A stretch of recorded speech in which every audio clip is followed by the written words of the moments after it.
was always introduced like that. As much Yiddish as possible, if you can call it that.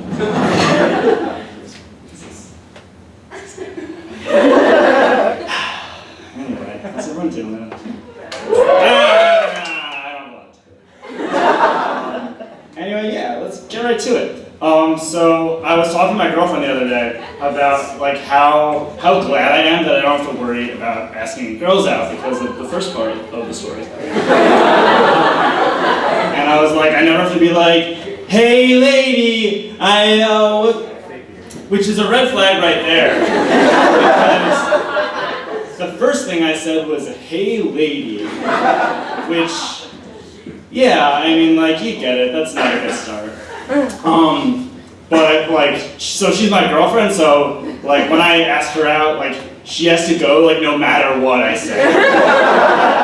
It's so easy. So my go-to is usually just, That means I'm hungry.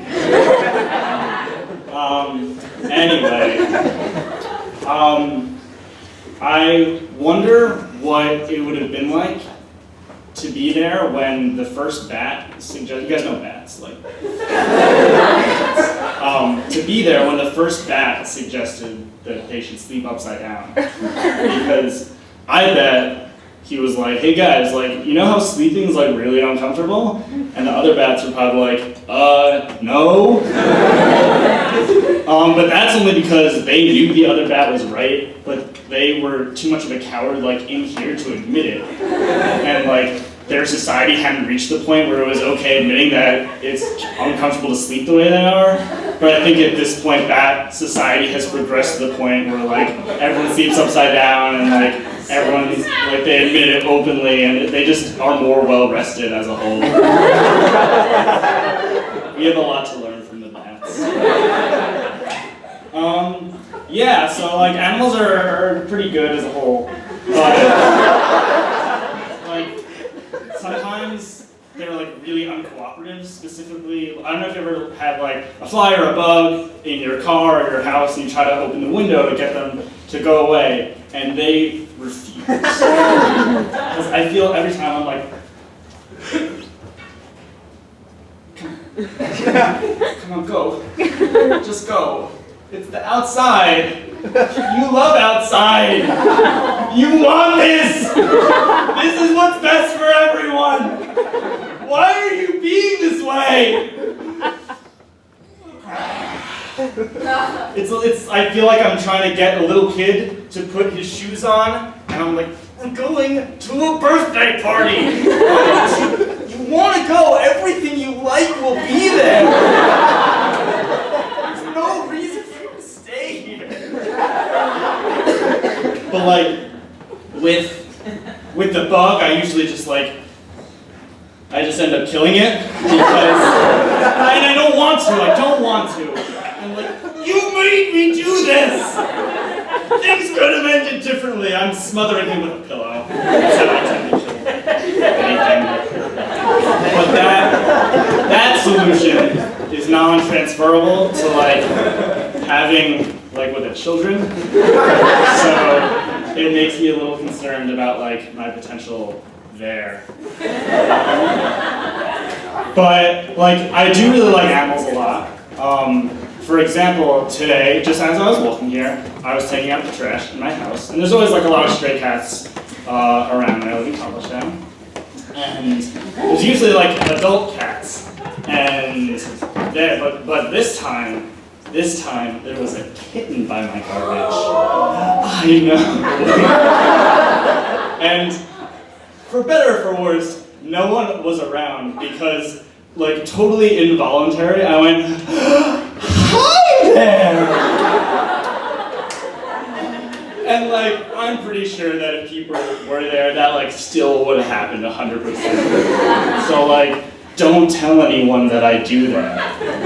All of you audience and then future internet viewers. Yeah, like, I tend not to respond well to cute animals. Well, it depends what you mean by well.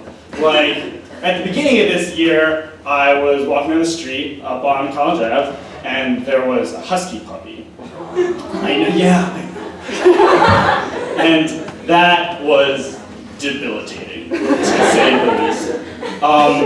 It's what happened next was sort of like an asthma attack, but with laughter.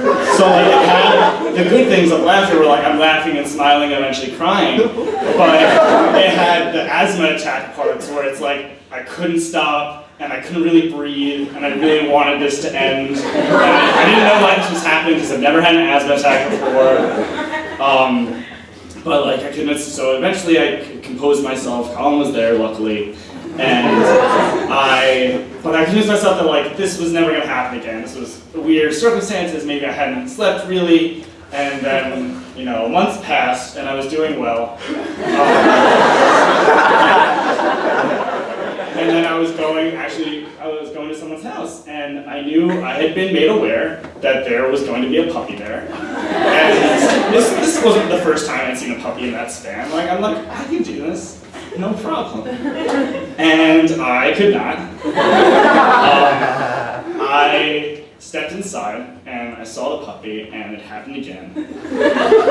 And I called for Colin, and he helped me in my time of need. And yeah, so like now that I know that this is something that I live with. So I can't, like, my doctor won't give me like an EpiPen or something, which I feel like would help, but yeah, no luck with that, I guess. But yeah, so I guess Silence of the Lambs is the next topic of conversation. So I made plans to hang out with my friends, and I already committed, and at that point, after committing, he told me, oh yeah, we're planning on watching Silence of the Lambs. I'm like, okay, just drop that bomb on me. I don't know if you can really tell from like the first, what you've learned about the character of Adam so far, that like maybe he doesn't like scary movies, maybe he likes like kittens. Yeah, that's like more my cup of tea, like how I like to spend my time. I really get scary movies. So it went like about how you would expect. My favorite scene was at the end when everyone's eating, all the good guys are eating cake, because like one bad guy's dead, and like the other bad guy's far away, and like everyone's like the music is like calm, like nothing's gonna happen. That was like amazing. But alas, when you search Silence of the Lambs cake scene on YouTube, there's nothing. It's the best scene in the movie. The recommendation was Silence of the Lambs cage scene, which is very, very different. Very, very upset. Anyway, but we're fine now. Yeah, so like I don't really get how like people like scary movies. It's sort of it doesn't equate to me because it's like intentionally doing something that you're not gonna like. And like sometimes people eat foods that like they know are gross, but then they like teach themselves to like, they call them an acquired taste. And it's like you think you're better than me? Like, oh, you don't want this black coffee? Well, it is an acquired taste. Why don't you go enjoy your chocolate milk? Thanks, I will. Chocolate milk is delicious. It was delicious the first time I drank it. It's been delicious every time since, and I didn't have to earn its trust.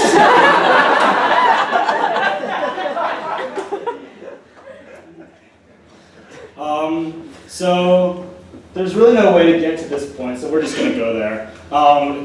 Like this joke is really this one goes out to all the gentlemen in the audience. You guys know the thing where you pick up a peanut with your dick and then you put it in your mouth like an elephant?